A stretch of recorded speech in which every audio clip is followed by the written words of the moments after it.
आज आपल्या सर्वांच्या उपस्थितीमध्ये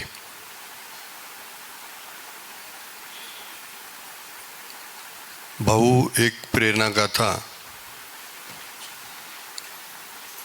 या स्मरणिका ग्रंथाचं प्रकाशन होतं आहे आणि त्या निमित्तानं आदरणीय मधुभावांवरती प्रेम करणारे सर्व हितचिंतक,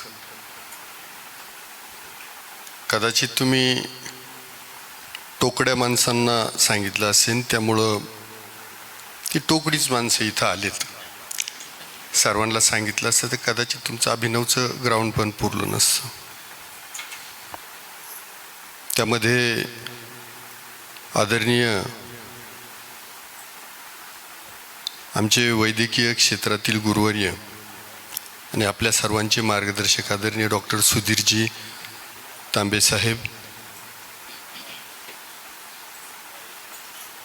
आदरणीय सावंत साहेब, गुरुवर्य एस.झेड. देशमुख सर, पांडुमामा घुले, गजेश सर, सगळेच व्यासपीठावरील सन्माननीय उपस्थिती, समोर उपस्थित असणारे भाऊ आणि भाऊंवरती प्रेम करणारे सर्व त्यांचे हितचिंतक, आमच्या अभिनवचा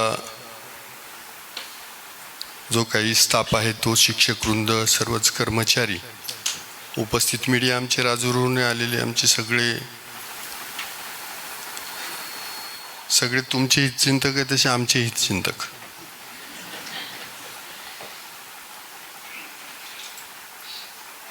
खरं तर ह्या पुस्तकामध्ये 56 धडे लिहिलेत.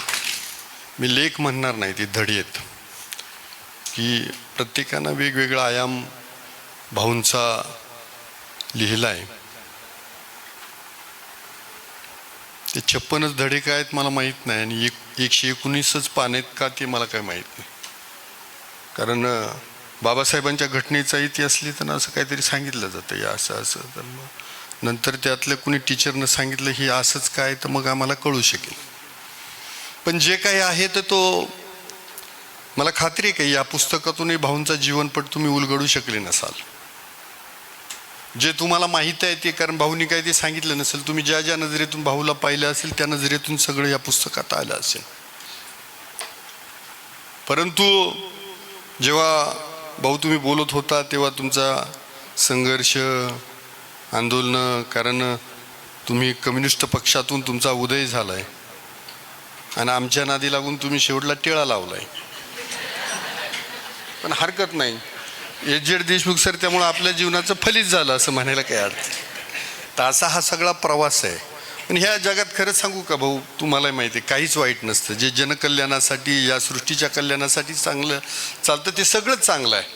म्हणजे तुम्ही सगळ्याच धर्मांचे ग्रंथ वाचले तर मानवतेला बाधा पोचवणारा, प्राणी मात्राला बाधा पोचवणारा विचार कुठंच दिला नाही. त्यामुळं ठीक आहे, आता डावे उजवे आम्ही सगळे मधले, आणि असं सगळं आपला हे चालू आहे. परंतु हे पुस्तक नक्कीच वाचनीय असेल. तुम्ही जसं सुजित नवलेंना ह्या पुस्तक प्रकाशनाचा किंवा छपाईचा मान दिला, तसा मी माझा मित्र सचिन नवलेला मान देतो, कारण हे सगळं छपाईचं, प्रिंटिंग करण्याचं काम त्यानं केलं आहे. सुजित फक्त अशा सूचना करतो. आणि बाकी जे मॅडम, तुम्ही दोघींचंही नाव घेतलं, त्यांचा सत्कार केला, तर नक्की त्यातलं पाहिलं असेल, कारण हे पुस्तक परत भाऊच्या हातात वाचायला गेलं असेल ना, मग ते अनुसार, वेलांट्या, उकार, आमच्या डॉक्टर पेशात तसं काही नसतं सर, बरोबर ना? काना वेलांटी, आम्हाला स्पेलिंग नीट नाही जमली तर आम्ही असं करून पुढं जातो. तसं याच्यात काही करता येत नाही. तर असं छानसं पुस्तक आपल्यासमोर येते, अजूनही व्यक्ती बोलणार आहे. त्या निमित्तानं भाऊ ही जशी शिक्षक वृंदांनी भाऊ एक प्रेरणागाथा लिहिली, तसं तुमचं जीवनचरित्र तुम्ही लिहा. ते विद्यार्थ्यांसाठी पण मार्गदर्शक ठरू शकेल, चळवळीसाठी मार्गदर्शक ठरू शकेल आणि संस्थानिकांसाठी पण मार्गदर्शक ठरू शकेल. कारण मी सहज असा विचार केला राजकारणात मध्ये, काय म्हटलं किरण लांबटे तू रस्ते बनवतो, पूल बनवतोय, स्टँड बनवतोय, हे सगळं बनवतोय. आता तुला देवानं काय 50, 100, 150 वर्ष आयुष्य दिलं असेल.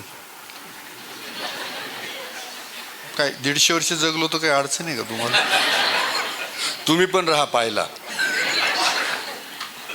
तर माग ज्या वेळेला अजून दूर दूर जाऊ तर शेवटला काय ते रस्ते माझं नाव सांगणार नाहीयेत.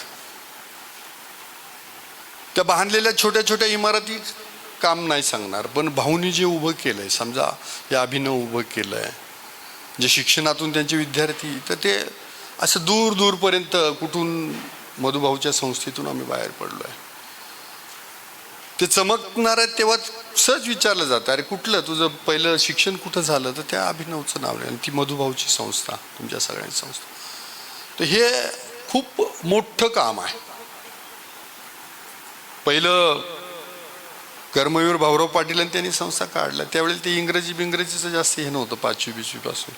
पण त्याच्यानंतर इंग्रजी माध्यमाचं खूप सारं पेव जवळच्या हेच नाही, मग प्रवरा लोणी किंवा अशा लांब ठिकाणी मुलं ठेवायला लागायची आणि सगळी मुलं पाठवणं पण शक्य नव्हतं. आणि मग तुम्ही हा जो काही घाट घातला आणि आज एवढा मोठा वटवृक्ष उभा राहिला. आणि मग शिक्षकांना वाटलं की आपणही काहीतरी, मला वाटतं हे पुस्तक तुमच्या अभिष्ट चिंतन सोहळ्याला द्यायचं होतं, पण तोपर्यंत हे कदाचित लिहून पूर्ण झालं नव्हतं. बरोबर ना? का छपाई पूर्ण नव्हती झाली. म्हणजे आम्ही इथे येताना थोडीशी माहिती घेऊन आलोय, असं तसंच उठलोय ना आलो इथं, असं काय